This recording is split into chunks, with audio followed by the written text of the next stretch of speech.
Soldiers reported a strong chemical smell. Many of them became nauseous. More than half the guys had thrown up. Some guys were reporting red dots and headaches. Closer to the bridge, the soldiers uncovered a dozen large drums of chemicals, most labeled pesticide, but at least 6 are hidden in a bunker. They have not yet been tested because wires running into the bunker indicate they might be booby-trapped. The Army is being cautious about declaring this a chemical weapons site. They want definitive word. But they're not taking any chances. Every soldier in and out of the area undergoes complete decontamination. For some reason, the Army didn't want to commit that it was chemical weapons. All they eventually would own up to was it tested positive for chemical weapons. So that's what we reported. But if there was a more suspicious site, I've never seen it. To this day, that's the big mystery to me. What did Delta Company stumble upon, and why wasn't more made of it?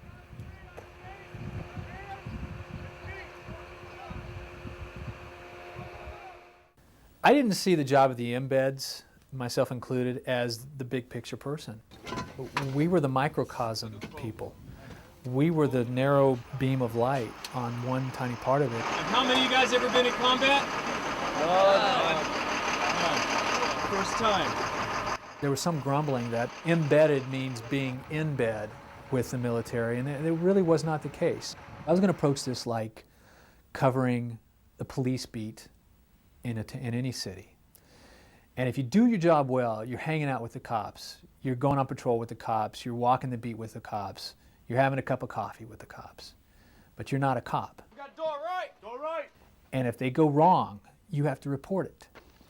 And if things get dirty, you have to report it.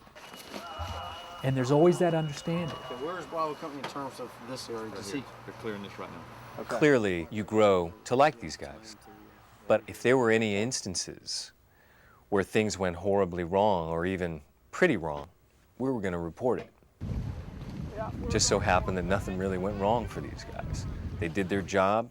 There was never a zone where we had to call that into question. I felt throughout the whole thing that I was going to be able to be objective. I don't know, to be completely honest with you, I don't know how difficult it would have been to have been emotionally objective if things had gotten really bad for my unit and the guys that I knew. Let's go. I don't know how I would have handled that. We had a very specific story to do. The bad, the good, the ugly, the marvelous, the tragic, the heroic, specifically of what the 2nd Battalion's experience in this war was.